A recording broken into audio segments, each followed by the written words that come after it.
K98 Talk is expanding its lineup for 2015.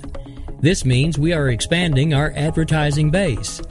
Whether you're a startup trying to push through to the next level or an established business trying to supplement your advertising budget, web-based advertising is a solid investment.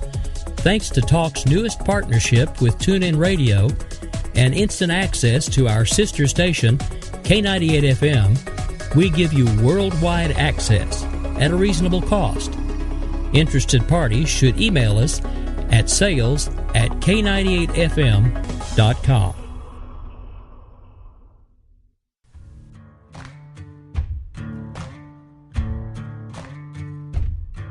K98talk.com, a leader in internet radio. So grab your seatbelts and take the ride of your life on K98talk.com.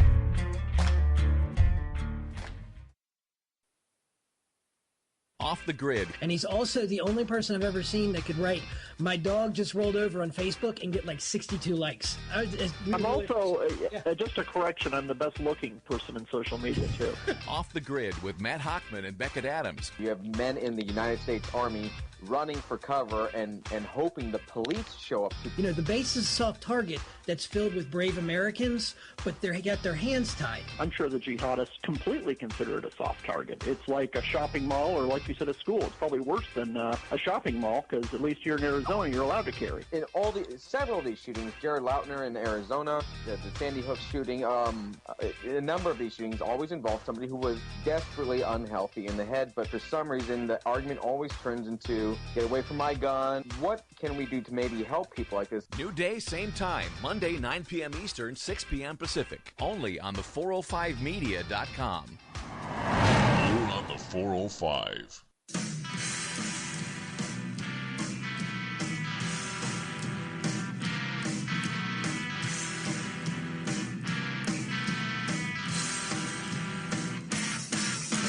One shot, baby, there you go again. 2 shots and I think you know again. 3 shots come, you might find your daddy gone. 1 shot, baby, there you go again. 2 shots. Welcome to Unapologetically Bunny. I am your host and an apparent fame whore, but always charming and lovely, Bunny. And tonight my show will focus on Gamergate, something I admittedly do not know enough about, but which is why the reason I'm doing it. And I'm bringing in experts like Ash and Daddy Warpig in the second half of the show to talk about it. And I'm sorry, but his name is awesome, Warpig. As a rabbit, I totally respect his name. And Ash, of course, is darling and absolutely brilliant. And both of them will join me in the second half to talk about Gamergate. You know, I think it's one of those things where we see it all the time, especially if you're in social media and you're like, yeah, I get it, but then you don't get it. And so I will admit I don't get it. I know that it pisses a lot of feminists off, so I like that part of it. So I want to be involved, and I want to find a way for conservatives to support efforts of people who are being held back by these nasty hyenas. So if we can be a part of getting them out there and supporting their individual needs and freedom, I'm all for it. And so that's why I'm bringing them in tonight to talk about that. Because you know what? I got to talk a little bit about my day. You know, typically I say we should talk about something important and global, but this has just been too damn funny. So someone, Dave out there, nominated me for a Shorty Award for being an activist. Now, at first I thought, well, I'm really not an activist. I just have a big mouth and I have a good time. And then I realized when I thought about it that I am an activist, and I think most of us are activists. You know, I began as an advocate. I thought to myself, I'm going to make change and I'm going to inform people because they're only doing this because they don't know any better. And I was so naive and learned really quickly that they do it because they don't want to know better. And there is a step between that is a little more, I will call it assertive, although I tend to be aggressive, and that makes you an activist. Well, I was nominated as an activist for a Shorty Award, which I was like, well, that's really cool. I think that would be awesome to be recognized as a conservative voice as an activist. And so the nominations started pouring in because I said, hey guys, this is so awesome. Would you support me? And y'all are so good to me in social media. You really are. You take such good care of me. And you were doing as I asked, and all the tweets were coming through. And there were like 71 nominations in like an hour and a half, which bumped me up to number 4 on the list. Well, suddenly the votes stopped counting. Now, they were on Twitter right in front of me, and as the morning had gone on, I could see the numbers climbing as they happened. So I didn't think it was a caching issue. I didn't think it was a refresh issue. I thought it was a bullshit issue. And so I emailed Shorty and I said, hey, what's going on here? And they wrote me back pretty quickly, which was interesting. And they said, well, there's this algorithm thingy that goes on to make sure people don't fix it. And, you're probably just getting caught in algorithms and we don't take every nomination we get, blah, blah, blah. Okay, fine. So there's a magical algorithm out there keeping me from getting the people who want to vote for me. Okay, cool, great. What is the algorithm based on? Well, I didn't get a response about the algorithm. And then I said, you know what? I just saw 30 people come through my timeline and say they nominated me. Please explain to me what's going on. And then she makes this big deal on her end that she's going to clear their cache. She's cleared their cache, this magical clear cache. And like almost 50 nomination votes showed up, bumping me to number 3. Fascinating, isn't it? How magically that happened. Now, I will tell you, as an activist, I am not quiet about these things. There's a reason people are activists. We're not quiet. And so I went right into Twitter and I said, man, this is weird. All these things are happening and I'm not seeing them show up in my vote totals and blah, blah, blah, blah, blah. Yeah.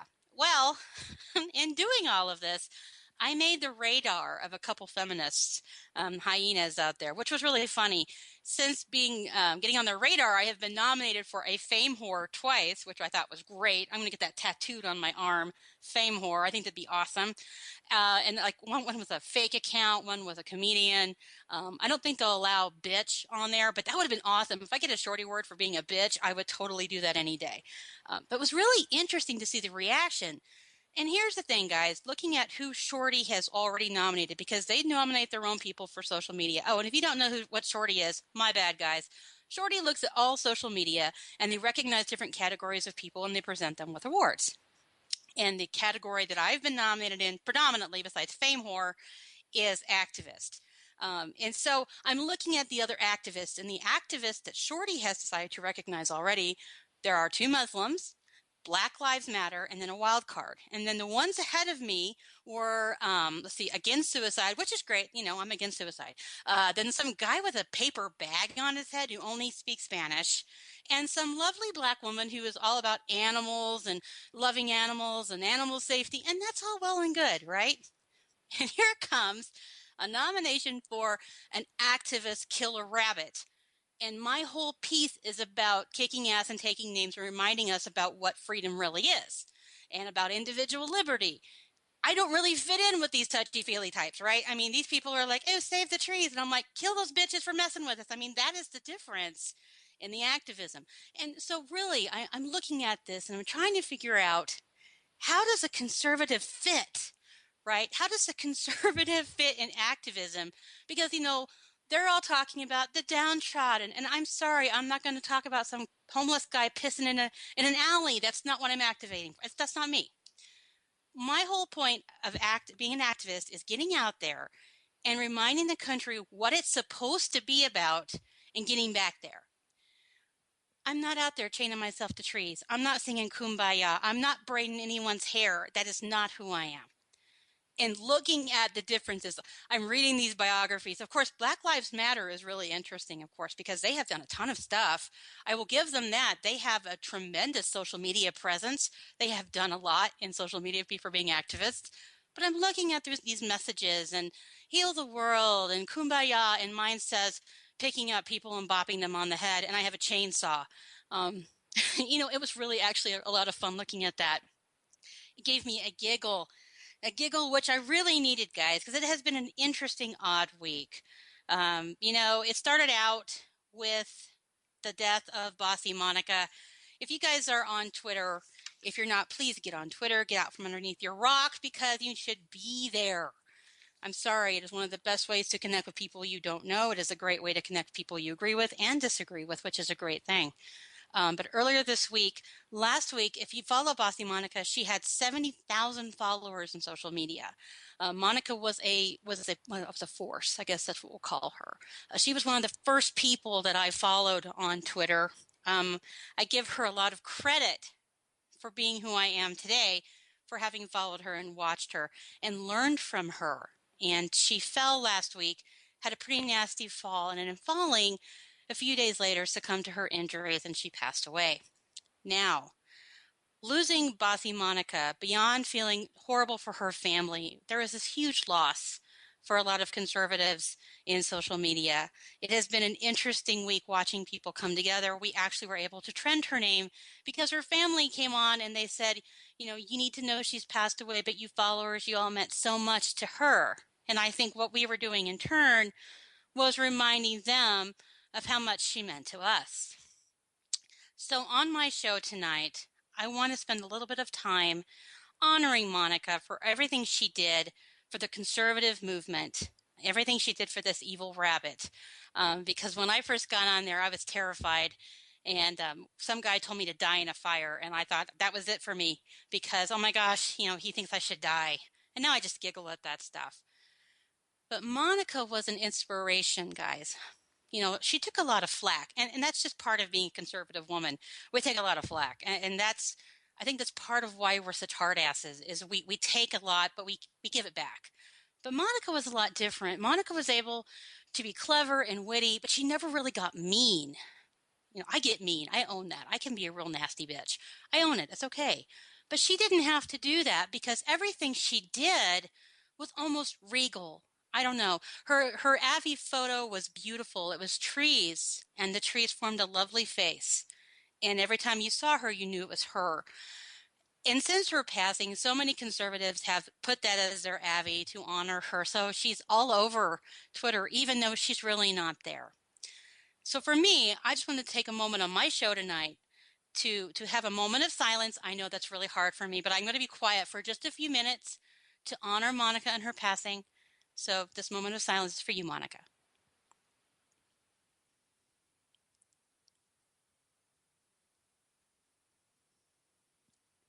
And that is a long time to be quiet on the radio. Monica, we miss you and we love you. There is a hole in Twitter, but never forget, you are in all of our hearts. And as long as you're on our hearts, you're not going anywhere, lady. Yeah, that's the kind of week it's been. Losing a friend in social media, getting nominated for being an activist, being attacked by said feminazis for being nominated. And the reason that came up with me, too, is some nasty people out on social media, and you know who you are, have been attacking Monica in death. The woman has passed away, and what does the left do? The left acts like the left. And you would not believe the horrible things they have said about Monica. Monica was not shy about the fact that she supported Israel, and she was very direct about no amnesty, and she just was a conservative. There was no ifs, ands, or buts.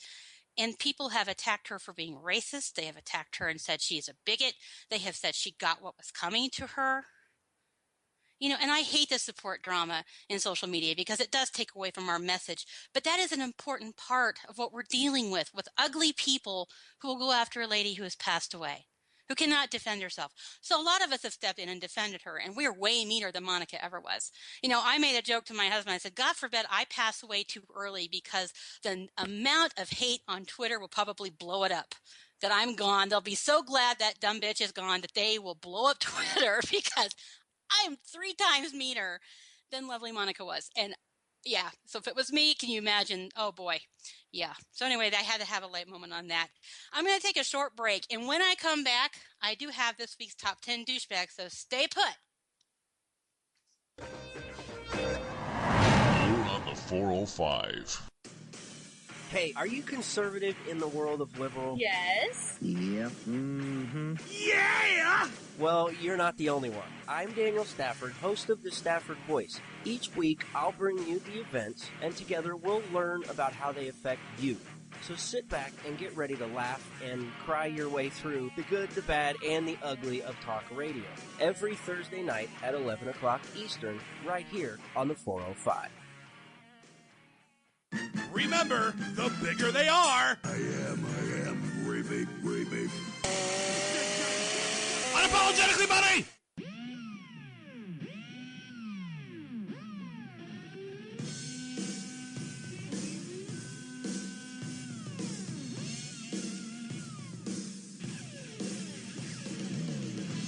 And we are back, and we are Unapologetically Bunny live on the 405.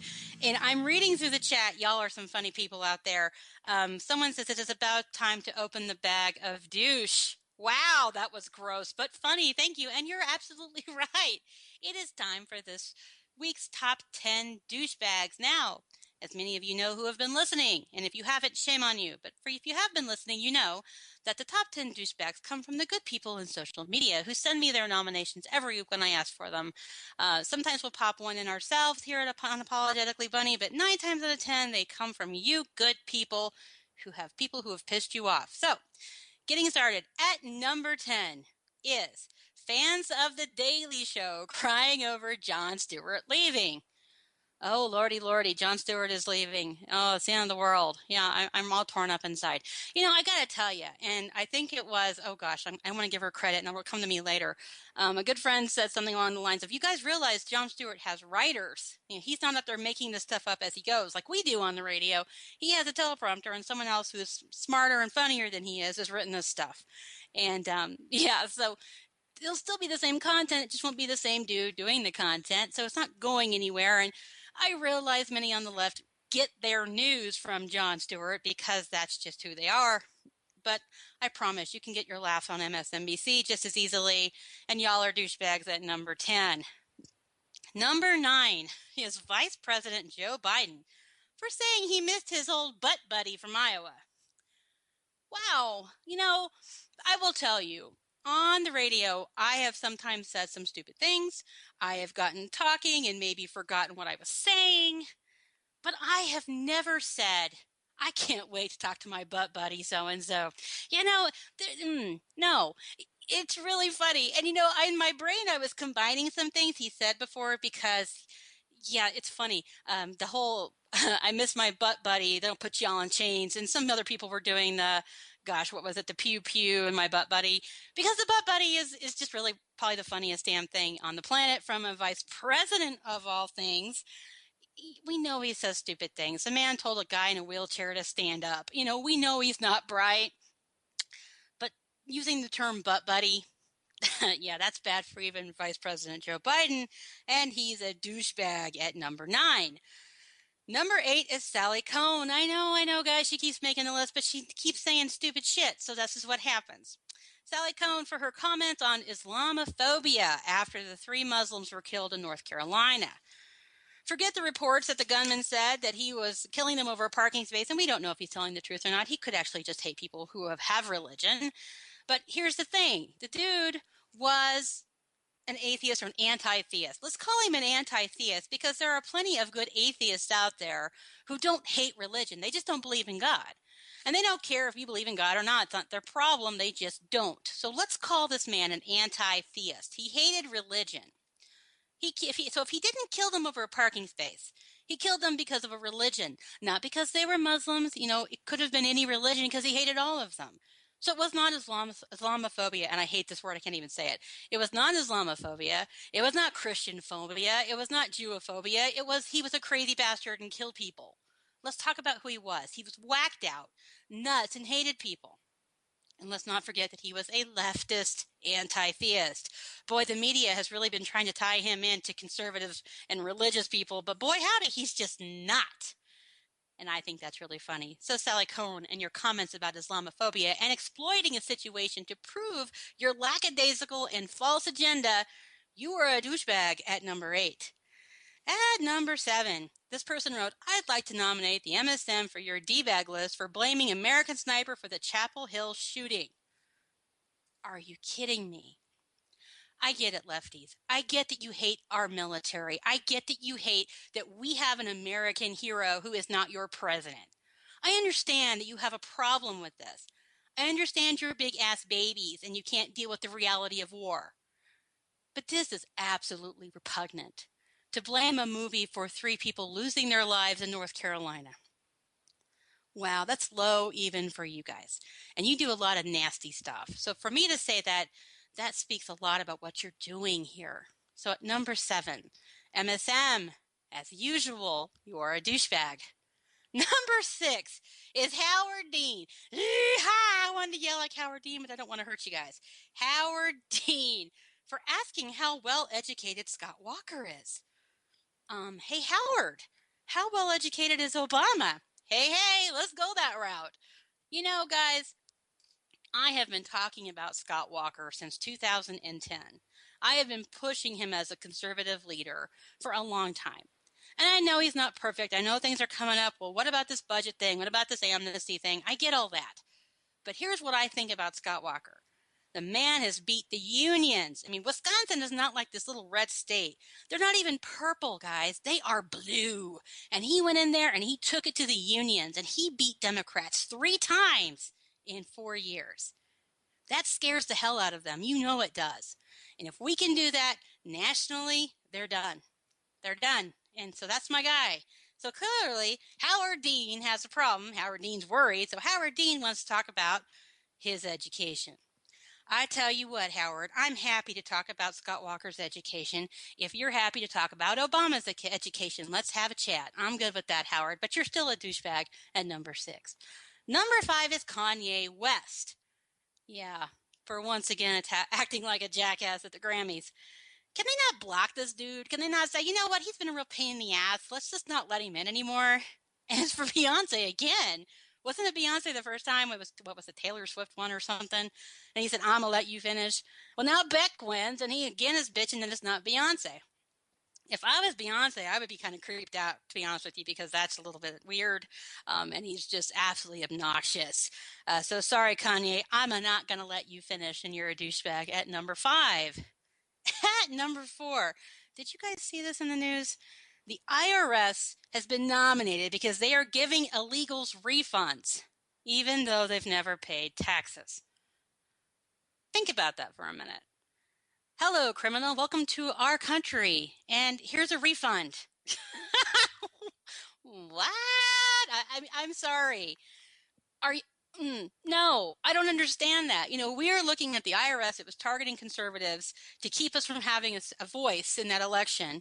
And now they're giving people who have never paid taxes a refund. Interesting. Why would they do that? I don't know. I got to think about that, right? Right? Yeah, I'm sorry. And I know it's tax season. They're probably listening and I'll probably get audited. But whatever. IRS, you guys are douchebags at number 4. At number 3 is Sheila Jackson Lee and DWS, Debbie Wasserman Schultz, for attending the Grammys because, come on, they're for the little people. They're for the little people. Oh, y'all are so poor. I'm going to the Grammys. Sheila was awfully dressed up for a recently freed slave. Yeah, I'm sorry, that makes me laugh. They look beautiful. I mean, I don't, hey, that's great. Look beautiful. You're going to the Grammys. But yeah, she looked great for a recently freed slave. And they are douchebags at number 3. At number 2 is Hugh Jackman. Did you guys see this? Hugh Jackman is an Aussie who thinks guns are bad, okay? Posing for Everytown, like Liam, another foreigner who has gotten quite wealthy from Americans, talking about taking away our gun rights. I love these foreigners telling Americans about what their rights should and shouldn't be. Yeah, so shut up, guys, and just make some movies. And you are douchebags at number 2. Number 1, ladies and gentlemen, I got you, as always. Out of respect for the office of the president, he has been nominated for the number 1 douchebag of the week. Obama, for the BuzzFeed video where he's in the mirror making funny faces, as some dumb white kid makes the same funny faces. And I get it. He's showing that he's connected to young people, that he's human, blah, blah, blah, that he's hip, that he's funny. He's a president. He's not supposed to be hip and funny, damn it. I know what's really interesting is, Bibi and all the world leaders are laughing their asses off at him. How scary is this dude in the mirror? We better take him seriously when it comes to global affairs. Yeah, so he is a douchebag at number 1. I do have an honorable mention of Brian Williams. A lot of you nominated him, but it's really for the same thing. I don't think he told any lies in the last week since we've been on the air. He could have, I don't know. But he has not been doing anything new that's wrong. So I'm going to give him an honorable mention that says Brian Williams for spouting about the million things he never actually did. Oh, and of course, he's only being suspended for 6 months for doing that, but that's really more on NBC than him. And there you are with your top 10 douchebags of the week. Phew. You guys, you send me some great stuff. A lot of that makes me laugh when I get it, so thank you. I don't take enough time at the end of that to say thank you for those nominations, because without your nominations, I wouldn't have a top 10 list. And you really are such a big part of the show and making it fun. So thank you so much for being a part of that. I'm going to take a break. When I come back, we're going to be talking Gamergate with Ash and Daddy Warpig. So stay tuned.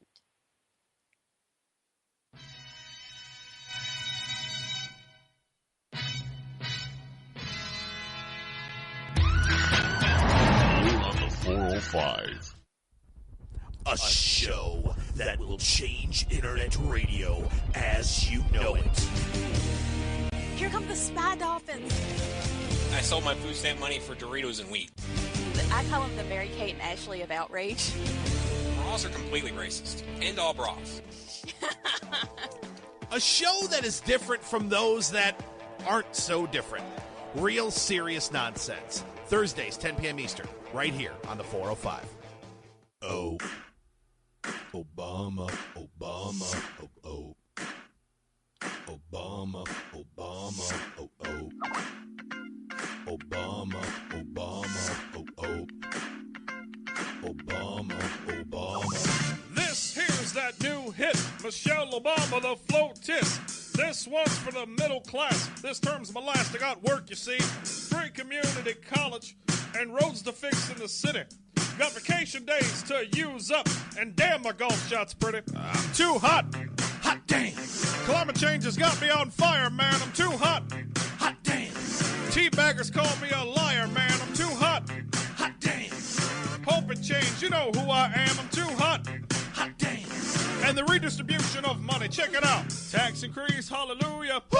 Tax increase, hallelujah. Woo! Tax increase, hallelujah. Woo! Obama bunk's gonna stick it to you. Obama bunk's gonna stick it to you. Obama bunk's gonna stick it to you. My massive spending will never stop. Don't believe me, just watch. Let me be clear. I'll say it again. Republicans, don't believe me, just watch.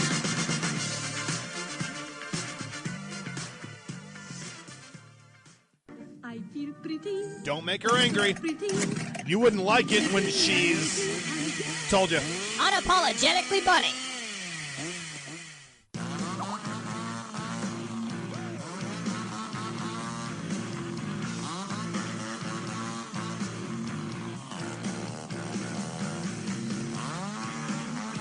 And we are back from break.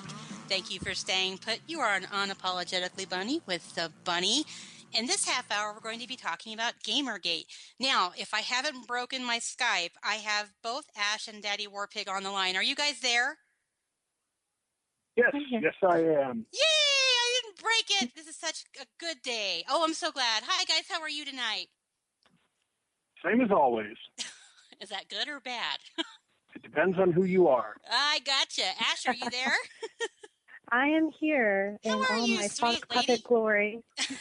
I'm so glad you guys are here. Thank you so much.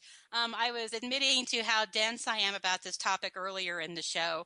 I'm often very honest about how little I actually know. So thank you for being here. Now, I know we talked a little bit about doing some background, talking about some goals, and then Ash talking about some things that even we're moving into Common Core and such things like that. You know, of course, you're both welcome to talk about whatever you'd like to bring up. But Ash, would you mind giving the audience a little background on what Gamergate is, how it started, and where it's at right now? Okay. I've tried really hard to make it easy for people not in the gaming community or not gamers at all. And I'm going to just really briefly explain it. For any of your listeners who want to learn more, there is a wiki about Gamergate. It's wiki.gamergate.me. It's a great resource, and it has a timeline so they can see really all the corruption. I'm going to just paraphrase. Okay. Gamergate is about, and it stands against, unethical practices in gaming journalism. Mm-hmm. And as you were just talking about Brian Williams, we all know unethical journalism is nothing new. No. But the gaming world has been suffering for a while with reviews that didn't really match the quality of the games. And we actually, in August, just had our version of an Archduke Ferdinand situation happening when a programmer named Iran Goshni released a post about his bad breakup with his indie developer girlfriend, Zoe Quinn. Oh. And anybody who pays attention to Gamergate has heard the name Zoe Quinn. Yes. Yeah, most of them have. I know enough to be stupid about it. That's really about it. So really, you're talking about ethics in journalism. Now, I didn't realize, and I'll be honest, as I'm not a gamer, I really wouldn't pay attention probably to the reviews coming out about games. So what is happening in these reviews that is not ethical? Well, really what's coming out, and this is part of it, is we would have these reviews that would say, oh, this game is fantastic. And then we would play the game and be like, well, that game really sucked, you know? And one of the ones that happened is with this Zoe Quinn. She had a game called Depression Quest, and I'm sorry, it was a horrible game. I'm sorry for listening, Zoe. It really sucked to me. Hey, and don't we be would sorry. have That's now see that bothers me, because if my show sucks, Yeah. tell me it sucks and I get better. I'm just the reality of it is, if your ego is that tiny, get out of it. You can't deal with it. So don't apologize to Exactly. Zoe. If it sucked, it sucked. Yeah, it sucks. But she got a lot of good reviews for it. So what happened is, we saw in this post that her ex-boyfriend did, is that he listed several people that she was having an affair with. Oh, and wow. we don't care about the infidelity or their relationship issues, which they apparently have plenty of. Yeah. We cared about, on that list were lots of journalists that are for big publications. One of them is Nathan Grayson, who writes for Kotaku, and he had given that Depression Quest game really favorable reviews. And like I said, they weren't warranted favorable reviews. So they weren't really reporting on the game; they're reporting on the chick. Pretty much. Gotcha. And this whole scandal, it just blew up in the gaming world. And for the week after that post came out, message boards were being flooded with people talking about it. And what really set a lot of people to being angry was those same message boards started censoring that conversation. They started deleting a lot of threads about it. And in the gaming world, message boards, that's a really center to our communication with each other. That's how you so guys having that, right? Yeah, Uh-huh. yeah. That's where we talk. They chant it, came out on SVU last night. They have the Red Chant or whatever. It's like the Reddit and the 4chan, all these message boards combined. But they were all censoring it. And the more they censored, the more we would discover more journalists doing what Nathan Grayson had done. Wow. Having these, whether it was a sexual relationship or they were friends in college, whatever, different types of relationships that they weren't being very forward about when they would give these gaming reviews. Wow. And as more information came out, more and more of it got censored. And after about 9 days of all of this chaos is when Anita Sarkeesian came out with her video about games sexually objectifying women. Oh, God. And that's really what brought in this narrative of gamers are misogynists. Yeah. And join the club. I mean, right We're all up misogynists. Don't you know that? Because, if you don't think like they do, if you don't agree with their agenda, you're a misogynist or you're an evil woman or a second-class citizen. So they were censoring you guys on your message boards. Who was doing the censoring? The moderators Everybody. on the message board. Yeah, it was everybody. Like Daddy says, everybody. Are they admins? There was literally 3 sites that were not censoring people, and those are the sites that people fled to. One was Twitter, one was an anonymous message board called 8chan, and one was the Escapist gaming magazine. But, and this is the suspicious thing, every other major gaming site that exists censored these posts and shut them down all in concert with each other. And that is absolutely unprecedented for these sites whose fans are normally at each other's throats to all of a sudden take action. Even a site called 4chan, which allows anything that is legal, even 4chan, censored. That is unbelievable to me, guys. And I abhor censorship, so that bothers me on principle alone. I think what is missing for a lot of people is we forget how prominent gaming is in our society. And that Gamergate is not just about this little group of people. It really it inundates the entire country, doesn't it? The world. It's a multi-billion-dollar industry. It's a huge industry. And to have this level of censorship, I mean, Daddy was talking about how all these groups got together at once to censor, and a really big, I think what really set off Gamergate, which that was coined not at the beginning, that was coined like about 2 weeks after all this controversy started by Adam Baldwin. Oh, yeah. But what really set off everything was on August 28th, and this is called the Gamers Are Dead articles. There was, I want to say, 8 major publications, 11 different articles on different publications, blogs, and financial posts, I believe was one, that had all the same message. And it would all come out the same day. And that message was gamers are sexist, they're misogynist, that gamer identity is dead. Gamers don't have to be your consumer. And it was that same message on so many different articles on the same day that just set up this red flag. And what we found out later was there is an inside mailing list called Game Journals Pros. Oh. And it's a secretive mailing list to basically blackball and send out narrative to the gaming publications. And that's really what set off so many of the gaming community, where Gamergate really took off in September because of this. Because it was an outrage. That's crazy. And I don't understand. I guess I don't understand what the benefit is of keeping you guys from talking to each other. I don't get it. Are they trying to make sure only certain games are getting notoriety? Are they making sure that you guys buy only certain games? What do they get out of taking away your voice? Well, if I can jump in. Go ahead. What originally happened is when people started talking about this Zoe post, about the developer Zoe Quinn, it really upset a large number of people who, they're generally called social justice warriors by others. They themselves don't use that term. The hyenas. I call them hyenas. Yeah, go ahead. They got angry, really, really angry, and very, very offended that people were talking about this. And so we have these emails. They literally got together on this Game Journal Pros email list and said, this is abusive, this is wrong, this is revenge porn. No pictures were involved, by the way. They're just calling his No, post I know revenge porn. I know who these people are. And that's ridiculous. That's what the censorship was meant to be, is to shut down all discussion of this and therefore prevent anyone from ever discussing it ever again. And no one talked about the behavior of the person being talked about as being wrong. It was about, we don't talk about it. You're a misogynist for bringing it up. She's not a bad person for doing what she did, or he's not. They don't talk about the behavior. They talk about how people react to the behavior. And y'all are misogynists because of it. Yes. Well, I'm a man because of it. Are you really? Me too. You know how many times I've been called a dude? I started checking. I think I have a prostate issue. No, they do. And this is where I started noticing it. I'll be honest, I am completely dense about video games. My son is 7. He knows more than I do.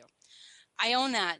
But what I started seeing in social media were the same women who were giving me a hard time, and they're mainly women, although there are plenty of men, well, I guess they're men, giving me a hard time for being a conservative lady. I saw them giving you guys the same hard time. So I immediately wanted to understand why. Why were they attacking a community of people? And so really it was because one of them got caught being a hooch and they didn't want to talk about it. Is that really what it boils down to? Well, I think part of That's it what is, started it. and you know this, that's what started it, but they have a narrative. They want to push it.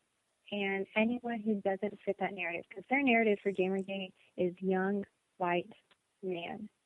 And anyone who doesn't fit that, and it's kind of like that with conservatives. Yeah. If you don't fit that, they will attack you. I mean, there's a whole group called Not Your Shield that's like a sister group to Gamergate. Yeah, and who are these people? People who are not young white men saying, hey, we're not your shield, stop using us as supporting your narrative. I love and that. Those people who are part of Not Your Shield are the ones I think get attacked the most. Wow. I well, mean, and I'll tell you. Jezebel's article, oh, yeah. and all their readers, they quoted me, and all their readers today are calling me a man.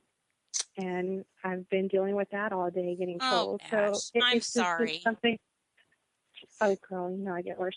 I know. I've seen your thread. I've jumped in. I know you can hold your own, but I get so tired of it. And it's part of it is because, and not to whine, but I spent the entire day being called a fame whore and all kinds of fun things because of a nomination as being an activist.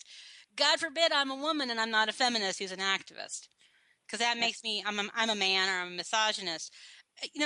Daddy Warbeck, you talked a little bit about some goals, and I think I would like to give you a moment. If you don't mind, we have a little background.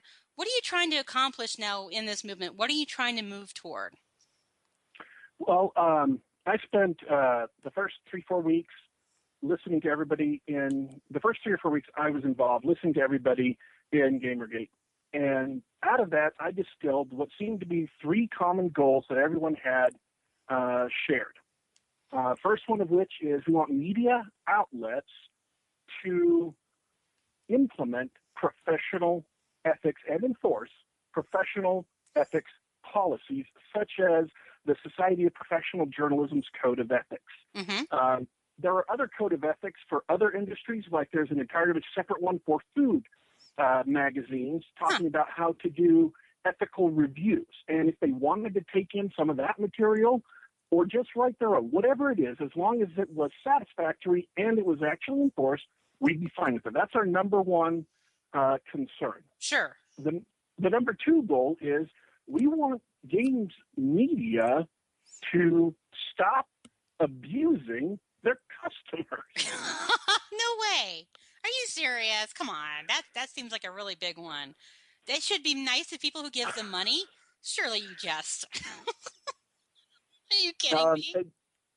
The response to that directly to me, to one of those tweets was, you're not our customers, you're our product. That was a journalist who said that. Wow. Hi, Leigh Alexander. Who said it? Tell me again. Leigh Alexander. Sorry. Continue, so Daddy. you guys aren't consumers. You don't give them money, your product. Right. Gotcha. Okay. And then the third one is don't push politics in news or reviews. Get out of here. They do that? That shocks me. Really.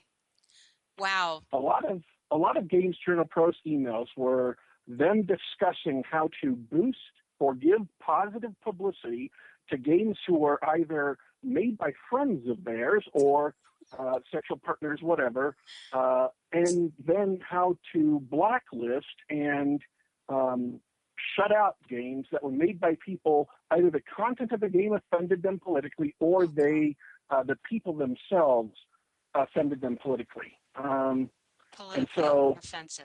Wow. There's some really thin-skinned people that you guys are dealing with here, is what it sounds like to me. So you guys would like the journalists to be ethical. You would like them to respect their customers, and you'd like them to keep politics out of what they're doing. Pretty simple. Although I should point out, strictly for accuracy's sake, that those 3 goals, a couple of them are being slowly obviated as both people in Gamergate and those without have begun setting up alternate venues. And so it's no longer an issue of us petitioning magazines that we have loved for years and we've been reading for years. In my case, 15 years. I've been reading the same journal that turned out to be part of this. Wow. But they've been setting up new sites, alternate sites, or even founding them ourselves to just start producing ethical coverage of games that those they used to be. So now we will. We're replacing them. If we will not reform, we're going to replace. This is great. And here's the thing, and I know we talked a little bit about how does this overlap with conservatives? I know you guys were talking about why isn't the conservative media a little paying more attention? You say something so smart there. You say, if you're not going to do it the right way, we're going to do it for you. And that is really the new media. That's what you see in the grassroots. It's what you see with like Andrew Breitbart and anybody who's out there flapping their gums.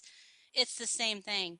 We got tired of looking at media and not being represented, being misrepresented. You know, Republicans or conservatives are all old, rich, white dudes. We got tired of it, and so people started doing exactly what you guys are doing, and that is creating our own resources. Yeah, I myself am officially apolitical. I don't have an announced political position, and I don't discuss or debate.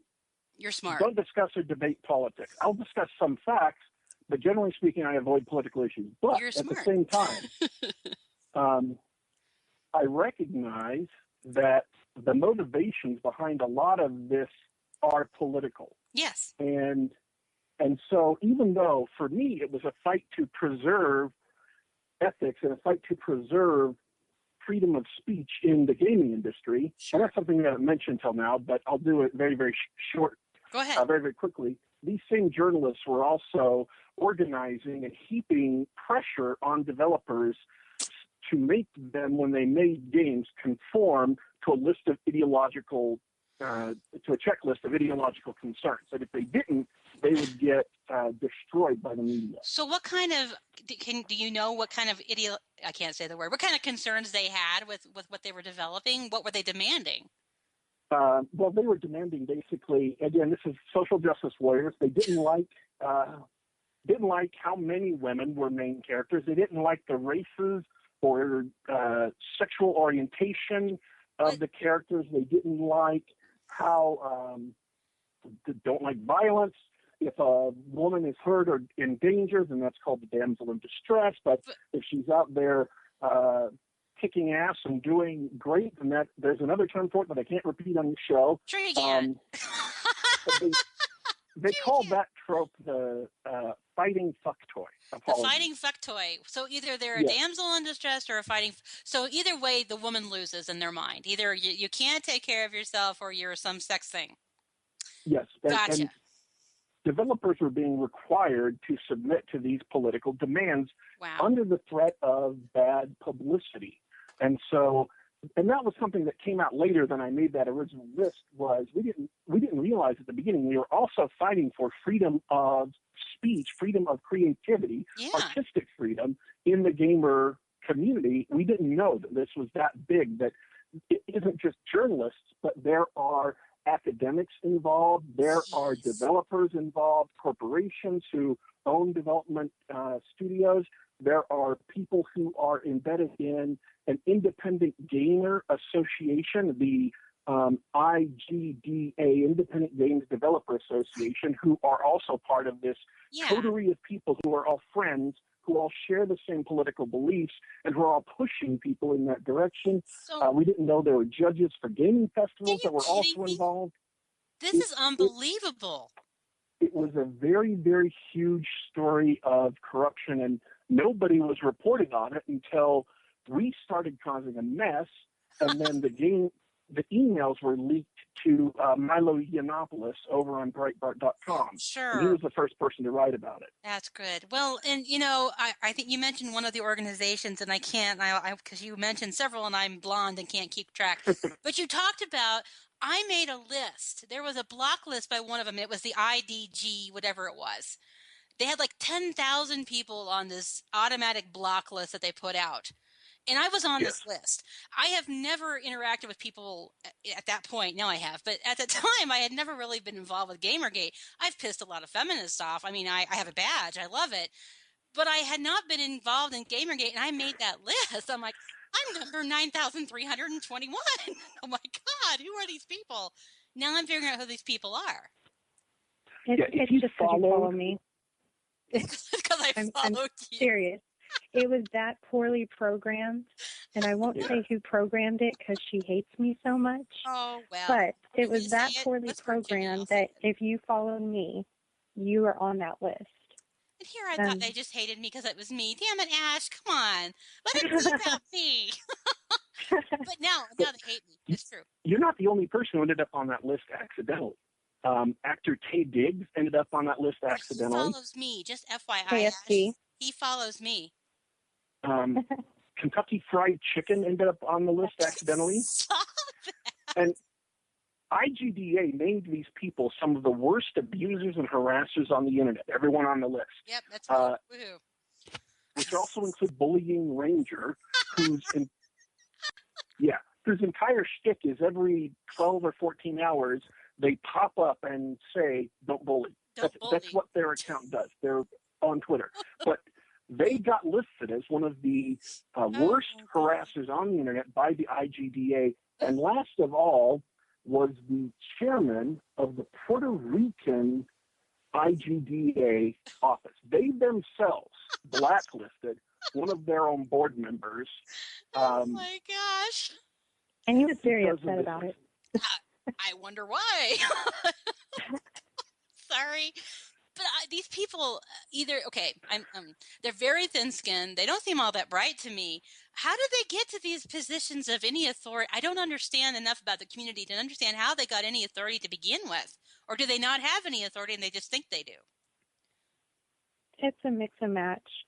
A lot of these, they're rich. A lot of these are rich kids. These are the sons and daughters of the ones who came before that took a lot of power. Right. And they know how to market. I mean, the reason why I brought up Anita Sarkeesian, she can market. Oh, yeah. She's not the brains behind the operation. It's a guy named Jonathan McIntosh.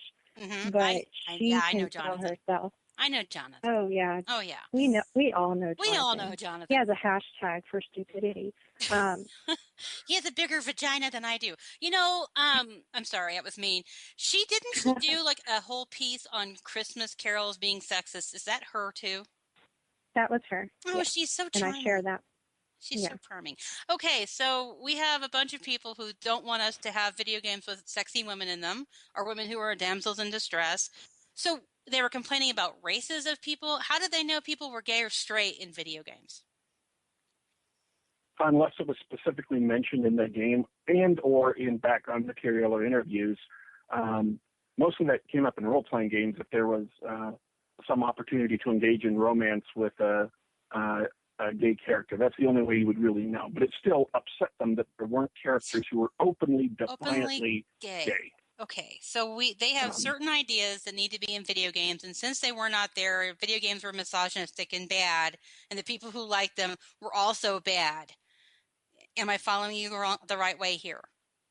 No, that's okay. Pretty much it. So I know we talked a little bit about this, and I want to spend a little time on how can conservatives help? Because a lot of us, we really do believe in that whole individual liberty, freedom of speech, freedom of idea. How do we help you with your message? How do we help support you in what you're doing? How can I help? I think just getting the message out there. Okay. And go ahead, That's Daddy, I heard you. Actually, I was going to say what she just said, but in a more direct fashion. Not just getting the message out there. The difficulty I see when dealing with conservatives is that, and I have dealt directly with conservatives on this specific issue. Sure. I don't know if you, and it seems like many conservatives break down into people who don't care about this struggle because they don't play video games. They don't care about video games. Okay. And you can't make them. And at the same time, I understand because there's a lot of things going on and you can't really be upset about everything. I get that. I understand that. You have a life, you have a job, you have a family, and you can't be upset about everything you're already involved in. Sure. Whatever, party politics, Tea Party, whatever. I get that. I understand that. I do. That's but at the same time, a lot of conservatives also have this open contempt for video games and for people who play video games. Right. Which anytime this subject comes up, they display that. Sure. Most people involved in Gamergate are liberal or progressive. There are also a sizable number of libertarians and a few conservatives. It does not sneering at games, acting like they're irrelevant, like they're meaningless, like they're toys that only defective, lazy adults play. Yeah. Is not, if that's their opinion, it's not a helpful opinion, and moreover, it's wrong. It's not, and it's not accurate, not at all. It's not accurate, exactly. I'll agree with you. That And and I will be honest, because as I see myself, I'm kind of a conservatarian. A lot of them don't like me either. It's okay. I see totally, because I understand that when you broach a subject some people aren't comfortable with, they can be very judgmental within the party, and I know they have preconceived ideas, and I don't. My bigger thing is I don't care if it's a video game or a magazine or you're on Twitter or you're painting a picture. If someone is trying to control your message and tell you what you can and cannot say and tell you what you can and cannot create, that is the problem. I don't care what the medium is. I don't care. What I care about is that you're being held back by someone else's ideals, and that's wrong. I mean, and that's really what this is about. We all have a mutual enemy here. And that enemy is, I mean, if you want to look at the 4 quadrangles or whatever you want to call it, the political leaning, it's this authoritarian left. It's really how these SJWs identify. These politically correct pirate Nazis. I'll just say it. Yay! I was going to say that you didn't. I love you. That's awesome. No, they are. They're horrible. They're nasty people. They really are. And they all mean this way. And if you look, like Daddy was saying, all across Gamergate, not a lot of people in Gamergate associate with that group, or if they did, now they're a little bit more libertarian. Yeah. Because it's this authoritarian left that's really out to stop us. And they always think they know better. That is that authoritarian left is, well, you're just too stupid to know you're doing things that are wrong. Let us protect you and fix you. That's what they're doing. I have never in my life have I ever interfaced with as many people who were so thoroughly smug. And I'm not talking about reading their articles. I'm talking about directly conversing with them on Twitter. Yeah. These are the smuggest group of people. The reporters and editors I've interacted with are the smuggest group of people I've ever met. I've just been shocked. I did not know people like that existed in large numbers. They do. And unfortunately, and I'll tell you, that's not just the authoritarian left. You will have smug on the right. That is not just one side. Oh, sure. But I will tell you that, and I have never been as shocked. I'll get there right with you, Daddy. It's kind of like, oh my gosh, I can't believe you just, like, I'm stupid in their eyes. Well, you don't even know any better. So you just need to shut up and do as you're told. And that is that authoritarian. That is far left. That is, don't think for yourself. Do as you're told. Otherwise, you're going to hurt yourself and someone else. It's ridiculous. This is going to sound like a brag. This is not a brag. This is just brag. It's okay. Brag. I brag. It's good. Brag. I graduated from university with a degree in radio and print journalism. Wow. I worked for a radio station on the air. I worked for like 3 different newspapers doing reviews and opinion columns. And no, I haven't worked, and I learned the Society of Professional Journalists Code of Ethics in class. This is something they teach reporters. This is something they teach journalists.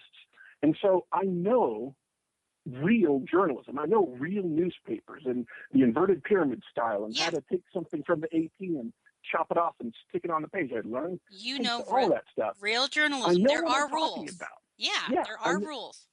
And I'm dealing with these people, and they're sneering at me, telling me that I don't know anything about journalism. Even after I tell them some information, show them the SPJ Code of Ethics, they act like I'm an idiot who's completely ignorant about everything in the world just because I disagree with them politically. That's right. Welcome to, not to be poor me, but welcome to my world, Daddy, because I tell you what, I'm a theater kid. My degree is in theater. Yay. I'm artistic, whatever. But I talk about things and I know a lot about certain issues, but the moment I disagree, and this is the way with a lot of those social justice wusses, is I disagree with them, so I'm wrong and I'm stupid and I deserve to be destroyed. I need to be destroyed. That's the thing with women. If you're a woman, and Ash, I know you know how this goes. If you don't fall in line, if you don't go to their agenda, you are the enemy. And they will do away with you, and they will silence you.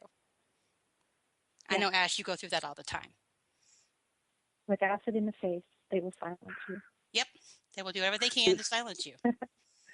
If I could put out one specific idea as to why conservatives should care about Gamergate, it would be this. Yes. A lot of conservatives, and this is what I saw, Bill Whittle and Andrew Clavin, who I'm assuming the names are familiar with you. Yes, I am. They did a video that came out 2 or 3 days ago where they sat down with a couple of people who were not part of Gamergate, who were anti-Gamergate, and talked about the issue. I was kind of disappointed because they never got around to ethics or how it started. They spent the entire time on sexism and people being rude in online matches. And I'm like, those are all distractions. Those are not the actual issue. Absolutely. The actual issue is journalists and academics and, people in corporations and people in the gaming associations, they are corrupt.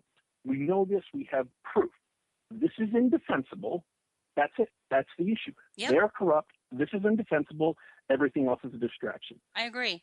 So I watched them talking, and I really wish they had someone on there who knew what they were talking about.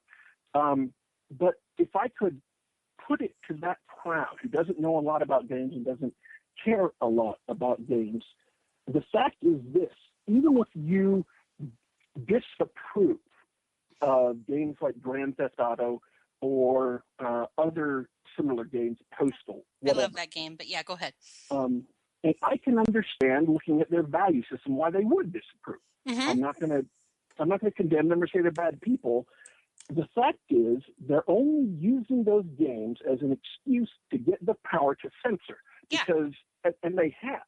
They put together a petition to get Grand Theft Auto 5 banned from Target stores in Australia, and they did, and they celebrated it. No, I didn't know that happened. Are you kidding me? Nope, it is banned in Australia. Why? In Target stores, yeah. What did? Okay, I get it. They lied. It's clearly for adults. It's not said, "Hey, let your 7-year-old play this." This game is for adults. Do not play it if you're a kid. I mean, that parents make that choice. Unbelievable. 5 minutes, if that much, of footage from Grand Theft Auto to manipulate it, and that's Sarkeesian's videos. She does that. She takes very small portions of videos and manipulates these games into her narrative. Well, that is just and most of the time they're completely absurd. If you've actually played the game, you know it's completely absurd. Yeah, I don't play games. I suck at it. I'm terrible. My husband makes fun of me. I have played that game, and I thought it was a blast. That was so much fun. Stealing cars and doing bad things was fun because we don't do that in our real lives. Right. Unbelievable. I'm sorry. Go ahead, Daddy. That blew me away. Go ahead. So that's what they're doing, is they are trying to get these games censored. We had quotes of Jonathan McIntosh from 2011 where he's talking about wanting to censor games. It's not a new thing. And a lot of people on the right will say, well, that's okay, these are bad games. And my point is this. No, it's not. It's not okay. They're lying to you to get you on their side, to get you to support banning games you consider bad. And as soon as they get that power, they will turn around, and the very next thing they will censor is something you like. Absolutely. Because every single value that the right holds, typically speaking, are part of what Sarkeesian and her cohorts, the SJWs, call rape culture. Oh, God. You're right. It's rape culture. Rape the culture. Bible is rape culture. Oh, my these people. Games like Call of Duty that can, in many ways, be considered patriotic. That's rape culture. How is that rape culture? How is the Bible? You know what I'm asking? I know this is ridiculous. Men should learn not to rape because you don't know any better, and we should teach boys it's wrong to rape because right now they think it's right to rape. That thinking, I don't understand it, and to see you guys dealing with it in a different way than what I deal with, it just tells me it's across the board. It's not just conservatives. It's not just women. It's anybody they disagree with. Yes. Even people who are formerly part of their clique, they will turn on you and destroy you, and have. That's happened in science fiction with a controversy called race veil, which is a whole other thing. Oh, boy. And so these SJWs, as soon as they get the power to censor a Postal or a Grand Theft Auto 5, they will use that to censor games that conservatives play and conservatives like. There are a lot of conservatives who play video games who aren't necessarily publicly involved in this. I deal with them fairly often. I know them, primarily because of how I got involved in Gamergate. It caught the attention of several right-wing people. But that's the point. They're searching for power. When they get that power, they will use it to censor conservatives as well as people who are middle of the road or left wing. Anybody. And no one is safe. They have the power, other than in books and indies. They have the power in science fiction and fantasy to censor anyone they like, and they do. And you can talk to people who work in science fiction and fantasy to find that out. They have the power almost universally in Hollywood. They have the power in the fashion industry, in magazines. They have the power on television. And you see this. Wherever they have the power, they censor things they don't like. And this is interesting, and I hate to interrupt you, but I had a porn star on my show, and I know a conservative talking to a porn star, but they do the same to the porn industry. And we had a very similar conversation because, they say, the left is a party of free love, and no, they hate pornography because, women are being used and women are victims and they don't know any better. We had almost this identical discussion with the porn star. She was brilliant. She said, they don't like what we do. They want to shut us down, not because of the sex, but because they don't like that they don't like how women are portrayed in porn. So we don't know anybody. So they're trying to take it away.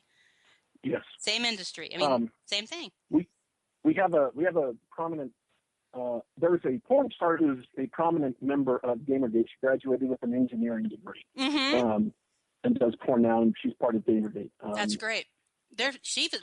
Ruby was brilliant. There's this big misconception that there are these dumb women, and she was brilliant, and they really are smart people, and it's a job, but they want to shut them down just the same way. They SJW swept across most of culture, who surrendered without a fight. Yeah. And the only people who have stood up to them successfully and en masse are gamers. And we have stood up to them, and we are standing up to them. And there are over 150,000 gamers directly opposing, even if we're, middle of the road or left wing, we are directly opposing enemies of conservatism who would do their best to ban conservatism at all, completely, everywhere. We are fighting your enemies for you. Yes. Go ahead. And we are giving the fight that is occurring in parallel mediums new strength. People who are fighting SJWs in science fiction and fantasy, using something called Sad Puppies 3, they are seeing a resurgence of interest and hope because of what's happening with Gamergate. Without telling you what to do, I'm telling you, this matters. This struggle matters because we're fighting, we're winning, we're holding on against an onslaught that very few people can imagine except people involved on the right. If you've been in the Tea Party or a supporter of Sarah Palin, you know what media onslaughts are like. Yeah. We have been going through that for 6 months. We know what that's like. And we have withstood it, 150,000 of us, and we may not be fighting to vote for right-wing politicians. We may never vote for right-wing politicians. At the same time, we can ally on the issue of freedom of speech because it is absolutely critical for everyone. And that's why this fight matters. Even if you don't care about video games, this fight matters because it's going to be a fight for novels. It's going and is right now a fight for science fiction and fantasy. And someday that may spread to comics or movies or something else you may do care about. Yeah, in the comic industry, I can completely see that. They have really been pressuring. My husband is a huge comic guy. He collects Golden Age, Silver Age. He has books from before. Then they put the big the rating system in. He knows all those, and he always looks at me and is like, "Look, they've taken away one of the female superheroes. I can't remember her name. They took away her. She has no chest. I mean, originally she was really busty and sexy. Now she is like an A cup in the new drawings." And he's like, what is going on here? Is it so wrong that these women are attractive? And when you said comics, you know what?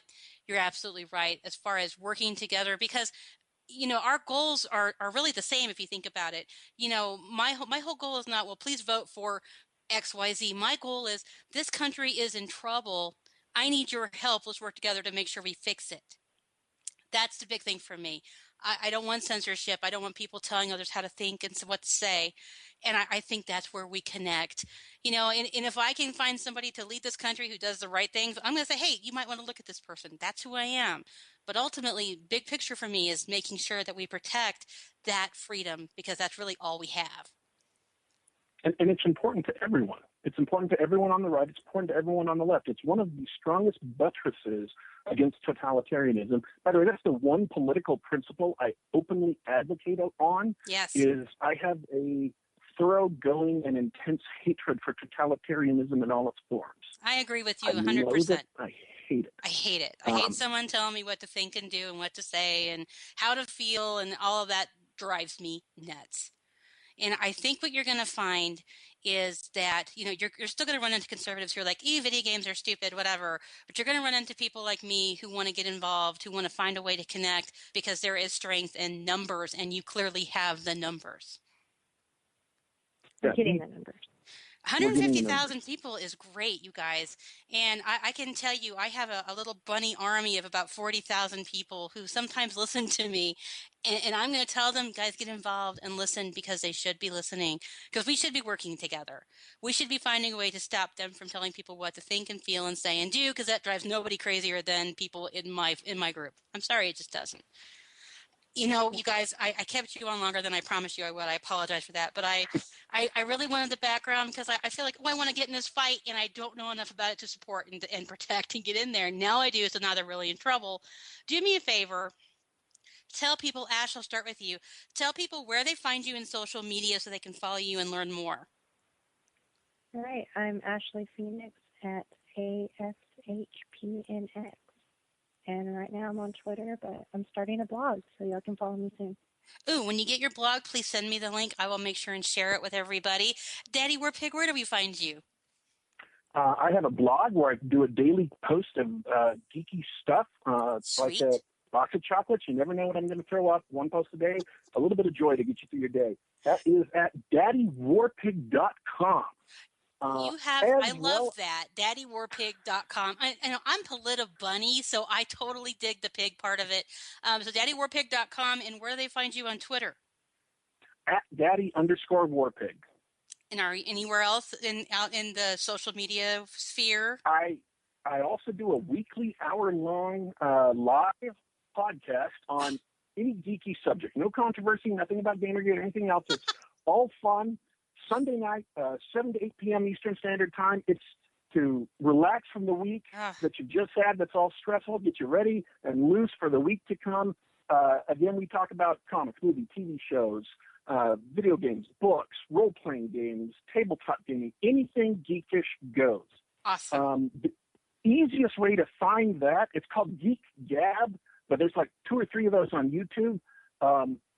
The easiest way to find it is if you go to daddywarpig.com. On the right-hand side, there's a big sidebar that says, hey, Geek Gab is awesome. You should come and listen. By the way, it is. It is awesome. You should come and listen. That's awesome. I love it.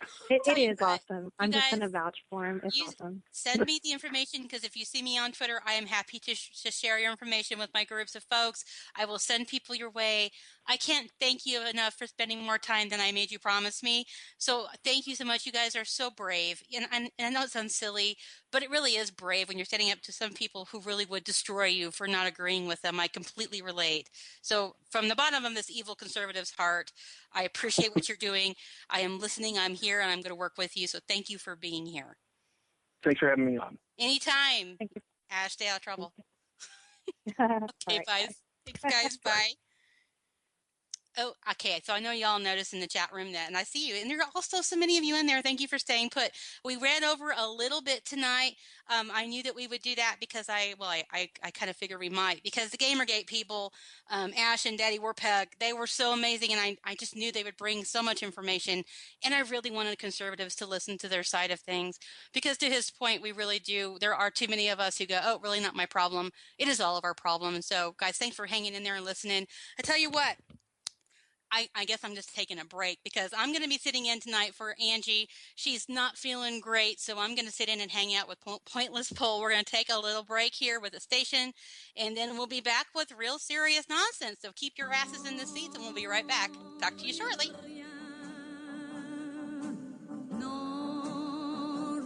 regrette rien, ni le bien qu'on m'a fait, ni le mal, tout ça m'est bien égal.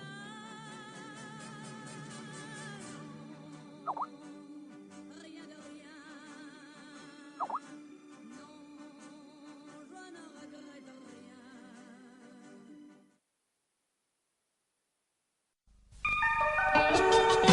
The staff of K98 Talk and the Spark Radio Network is proud to announce that our very own Rowdy Rick Robinson has been selected as one of the top conservative talk show hosts in the nation for his program America Off the Rails. Again, congratulations to Rowdy Rick Robinson for a job well done and another reason to stay connected to K98 Talk and the Spark Radio Network.